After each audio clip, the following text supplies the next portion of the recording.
Estimados estudiantes, la Cátedra de Ciencias Químicas les da la bienvenida a esta videotutoría. En esta ocasión estudiaremos las propiedades y clasificación de la materia. Comencemos. Definimos la materia como todo el material físico que compone al universo. También podemos definir a la materia como todo aquello que tiene masa y que ocupa un volumen. Vemos que esta definición de materia está muy arraigada a esos dos aspectos. La masa la podemos definir como la medida de la cantidad de materia que tiene un cuerpo, mientras que el volumen es la medida de la cantidad de espacio que ocupa dicho cuerpo. Es necesario que se cumplan estas dos características para que estemos hablando de materia. Ahora, según el estudio de la química clásica, nosotros podemos encontrar en la naturaleza a la materia en tres estados fundamentales. El primero de estos estados que vamos a discutir es el estado sólido.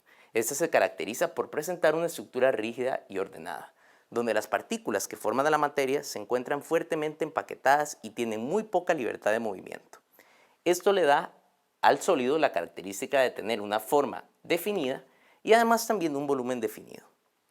En segundo lugar tenemos al líquido, que es una estructura no ordenada, donde las partículas ya no se encuentran fuertemente empaquetadas, sino que hay más espacio entre ellas y presentan mayor libertad de movimiento. La principal característica de un líquido es que presentan una forma indefinida. De hecho, tradicionalmente decimos que los líquidos toman la forma del recipiente que los contiene. Eso sí, vamos a ver que los líquidos poseen un volumen definido, a pesar de que su forma es indefinida. Y en tercer lugar tenemos al gas, que es otro tipo de materia con estructura no ordenada, pero donde las partículas se encuentran todavía más distanciadas y tienen más libertad de movimiento que en el líquido.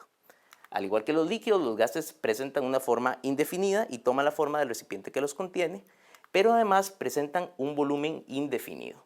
Y esto está relacionado con el factor de compresibilidad que tienen los gases. Cuando hablamos de comprimir un gas, hablamos de utilizar presión para obligar a las partículas que forman al gas a acercarse. De esa manera reducimos el espacio que existe entre esas moléculas y efectivamente estamos reduciendo el volumen de la misma. Ahora, la materia puede cambiar de estado al interaccionar con la energía. Tomemos por ejemplo nuestro estado sólido. Si a nuestro sistema sólido nosotros lo dotamos de energía, las moléculas o partículas que forman al sólido van a empezar a moverse y van a empezar a chocar entre sí. Esto va a ocasionar que ellas se vayan distanciando poco a poco hasta que se van a distanciar tanto que el sólido va a pasar a estado líquido. A este proceso lo llamamos fusión. Si seguimos suministrando energía al sistema líquido, las partículas van a seguir moviéndose y chocando, distanciándose cada vez más unas de otras, hasta que van a llegar al punto de convertirse en un gas. A este proceso lo llamamos evaporación. Podemos pensar también en los procesos inversos a los que acabamos de describir. Por ejemplo, si tomamos nuestro sistema gaseoso y le quitamos energía, las partículas van a perder capacidad de movimiento y se van a ir acercando poco a poco para formar nuevamente un líquido. A este proceso lo llamamos condensación. Si al líquido también le sustraemos energía, las partículas pierden capacidad de movimiento y se van a ir empaquetando nuevamente hasta formar un sólido. En este caso el proceso lleva el nombre de solidificación. También existen ciertas sustancias que tienen la capacidad de pasar del estado sólido al estado gaseoso sin necesidad de pasar por el estado líquido. A este proceso lo llamamos sublimación y en el caso contrario, de gas a sólido, lo llamamos sublimación inversa. En cuanto a la clasificación de la materia, podemos clasificarla en dos grandes categorías. Por una parte tenemos a las sustancias puras y luego tenemos a las mezclas. Vamos a discutir primeramente lo que ocurre con las sustancias puras. Estos son materias con propiedades definidas y una composición que no varía de una muestra a otra. También las podemos subdividir en dos categorías. Primeramente tenemos los elementos, que son todas aquellas sustancias que se encuentran en la tabla periódica. Estos van a ser nuestros bloques de construcción básicos para toda la materia que se encuentra en el universo conocido. También los elementos presentan la característica de que no se pueden descomponer en sustancias más simples. Y vamos a decir además que los elementos están formados por átomos. Por otra parte tenemos a los compuestos, que es el resultado de unir dos o más elementos para formar una sustancia. Y vemos que estas están formadas por moléculas. Como podemos ver en la imagen, una molécula está formada por dos o más elementos que están unidos o átomos de elementos que están unidos. Y estos átomos pueden ser de elementos iguales o pueden ser también de elementos distintos.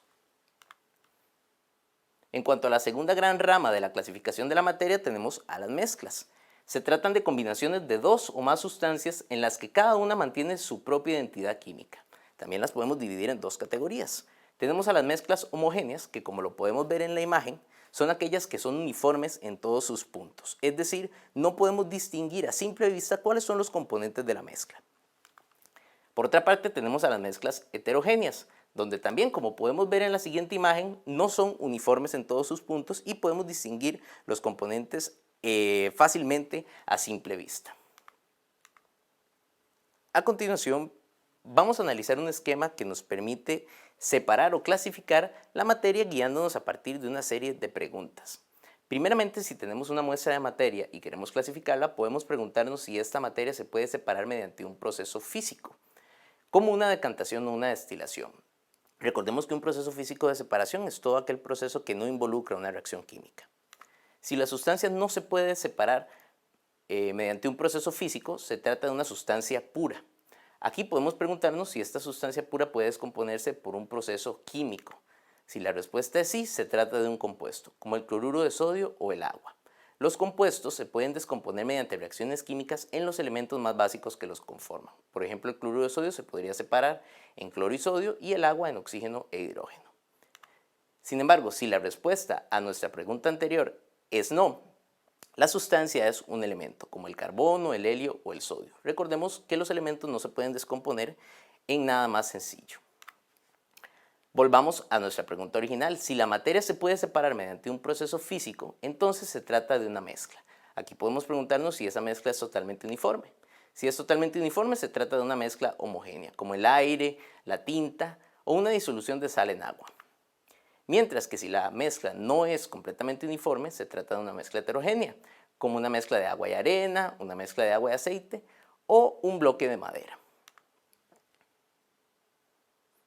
Resolvamos el siguiente ejercicio.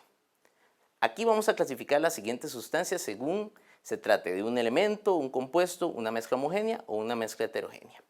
La primera sustancia que tenemos en el cuadro es el bromo. Esta sustancia la podemos encontrar en la tabla periódica, de manera que se trata entonces de un elemento. En el número 2 tenemos una ensalada. En una ensalada nosotros podemos distinguir fácilmente los componentes de la misma, la lechuga, el tomate, la cebolla, la zanahoria, de manera que se trata de una mezcla y es una mezcla heterogénea en este caso. En el tercer lugar tenemos al vinagre. Esta es una pregunta que nos podría confundir porque podemos tener la tendencia a pensar que el vinagre es realmente un compuesto químico. Sin embargo, el vinagre comercial, como lo conocemos, es una disolución en agua de una sustancia llamada ácido acético, generalmente a un 5% de concentración. Como no podemos distinguir los componentes de la mezcla, se trata de una mezcla homogénea. En cuarto lugar tenemos el sulfato de sodio, que está formado por sodio, por azufre y por oxígeno. En este caso tenemos un compuesto. En el quinto lugar tenemos al agua de tubo. Nuevamente aquí podríamos pensar que el agua se trata de un compuesto debido a que está formada por oxígeno e hidrógeno. Sin embargo, el agua de tubo que nosotros consumimos no es agua pura, sino que presenta diferentes sustancias disueltas, principalmente minerales y algunas sustancias que se utilizan para su desinfección, de manera que se trata de una mezcla homogénea.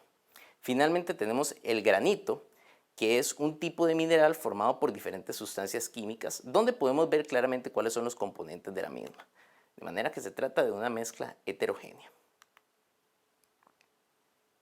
Vamos a comentar ahora sobre las propiedades que tiene la materia. Una propiedad es una característica que se puede utilizar para distinguir una muestra de materia de otra. Y podemos clasificar a las propiedades en dos grandes categorías, que son las propiedades físicas y las propiedades químicas. Una propiedad física es aquella que se puede medir y observar sin cambiar la identidad y la composición de las sustancias.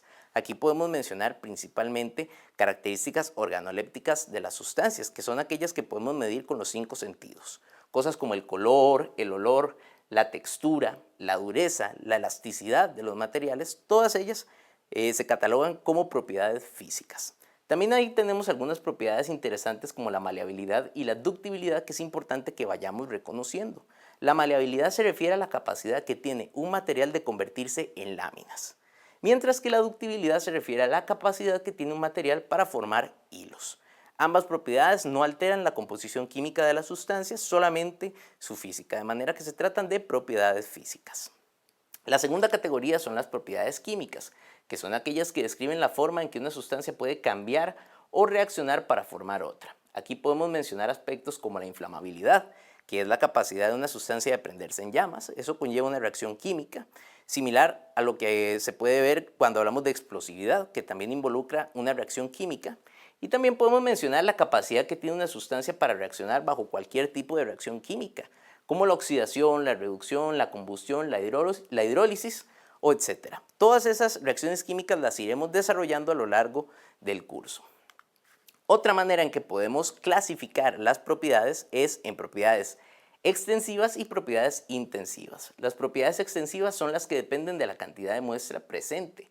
Aspectos como la longitud, la masa y el volumen van a variar dependiendo de cómo varíe la cantidad de muestra que nosotros estamos midiendo.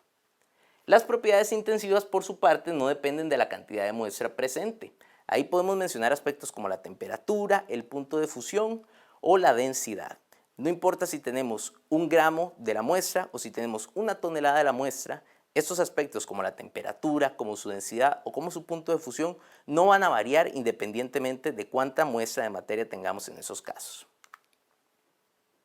Resolvamos el siguiente ejercicio. Vamos a clasificar los siguientes enunciados según correspondan a propiedades físicas o químicas de la materia. El primer enunciado dice: el carbón vegetal es un sólido negro. En este caso estamos hablando específicamente del color que tiene el carbón negro. De manera que esto es una propiedad meramente física de la materia. El número 2 dice: la gasolina es un líquido inflamable. Como comentábamos en la diapositiva anterior, la inflamabilidad está relacionada con la capacidad de una sustancia de prenderse en llamas y es una propiedad química. Número 3, el cobre es un metal de alta ductibilidad. Recordemos que la ductibilidad se refiere a la capacidad que tiene un material para formar hilos. De manera que aquí estamos alterando nada más la apariencia física del material y es una propiedad física. Número 4, la nitroglicerina es explosiva. Las explosiones están relacionadas con la liberación de energía en un proceso químico que se da de manera muy rápida. Como tenemos una reacción química de por medio, se trata entonces de una propiedad química. Finalmente, el alcohol es un solvente volátil. En este caso necesitamos entender qué significa el concepto de volatilidad. Una sustancia que es volátil es aquella que puede pasar de la fase líquida a la fase gaseosa muy fácilmente. Sin embargo, no hay ningún proceso químico involucrado, simplemente la sustancia se está evaporando, de manera que se trata de una propiedad física. Realicemos ahora el ejercicio 3, donde vamos a clasificar los siguientes enunciados según correspondan a propiedades extensivas o intensivas de la materia. La primera propiedad que tenemos es el número de moléculas. Claramente, entre más materia o entre más muestra de materia tengamos, más moléculas vamos a tener presentes en la misma. De manera que el número de moléculas sí depende de la cantidad de materia y es una propiedad extensiva. Luego tenemos la conductividad, que es una propiedad específica de un material. De manera que no depende de la cantidad de muestra que tengamos y es una propiedad intensiva. En tercer lugar tenemos el peso. Sabemos que el peso está relacionado con la masa directamente y se trata de una propiedad extensiva. Y finalmente el punto de congelación de una sustancia va a ser el mismo independientemente del tamaño que tengamos en una muestra. Así que se trata de una propiedad intensiva. Finalmente vamos a hablar del aspecto de los cambios que puede sufrir la materia. Un cambio es una transformación que se da en la misma. Y podemos clasificar esos cambios en dos categorías: cambios físicos y cambios químicos. En el caso de los cambios físicos son aquellos en que alguna de las propiedades físicas de la sustancia cambia pero sin alterar su composición química. Los ejemplos más claros de cambios físicos de la materia son los cambios de estado de la materia. Los aspectos de fusión, evaporación, condensación o solidificación o las sublimaciones son cambios de la materia en aspectos de propiedades físicas, pero no cambia la composición química de la materia. Es decir, un cubo de hielo que se derrite y se vuelve agua sigue siendo agua. Entonces no hay ningún cambio químico de por medio, se trata nada más de un cambio físico. El segundo tipo de cambios son los cambios químicos, en donde sí ocurre un cambio en la composición química de la sustancia. Generalmente estos cambios están relacionados con reacciones químicas. Entonces, donde veamos que ocurre una reacción química, está ocurriendo por ende un cambio químico. Resolvamos el ejercicio 4, donde vamos a clasificar los siguientes enunciados según correspondan a cambios físicos o cambios químicos de la materia. En el número 1 tenemos: un cubo de hielo se derrite en un día soleado. El cambio que estaba ocurriendo en el cubo de hielo es un cambio del estado sólido al estado líquido, pero el agua sigue manteniendo su composición química, de manera que eso se trata de un cambio físico solamente. En el número 2 tenemos un proceso que tal vez nos pueda confundir de primera entrada. Una muestra de sal común se disuelve en un vaso de agua. Primeramente tenemos que tener bien claro qué es lo que ocurre en un proceso de disolución. En una disolución, una sustancia en menor proporción se mezcla con una que está en mayor proporción, pero simplemente se está dando una mezcla. No existe una reacción química de por medio en el proceso de disolución, de manera que eso se trata solamente de un cambio físico. En el número 3 tenemos una barra de hierro se oxida. En este caso, la oxidación, que viene acompañada de la reducción, es un proceso químico que vamos a estudiar más adelante, de manera que esto se trata de un cambio químico. En el número 4 tenemos que una batería de litio se puede recargar. Nuevamente, las baterías en general, también las de litio, funcionan mediante reacciones químicas de oxidación y reducción para liberar electrones, de manera que esto se trata de un cambio químico. Y finalmente, el pan se llena de moho después de un tiempo. Si bien es cierto que el pan lleno de moho implica un cambio físico, debido a que la apariencia del pan está cambiando, realmente lo que está ocurriendo es una reacción química de descomposición de los azúcares del pan por parte de un hongo que es el moho. De manera que aunque esto conlleva un cambio físico, realmente es un cambio químico. Un detalle interesante que tenemos que rescatar aquí es que por lo general los cambios químicos también conllevan un cambio físico en la materia. De parte de la Cátedra de Ciencias Químicas, esperamos que esta videotutoría haya sido de su utilidad. Muchas gracias.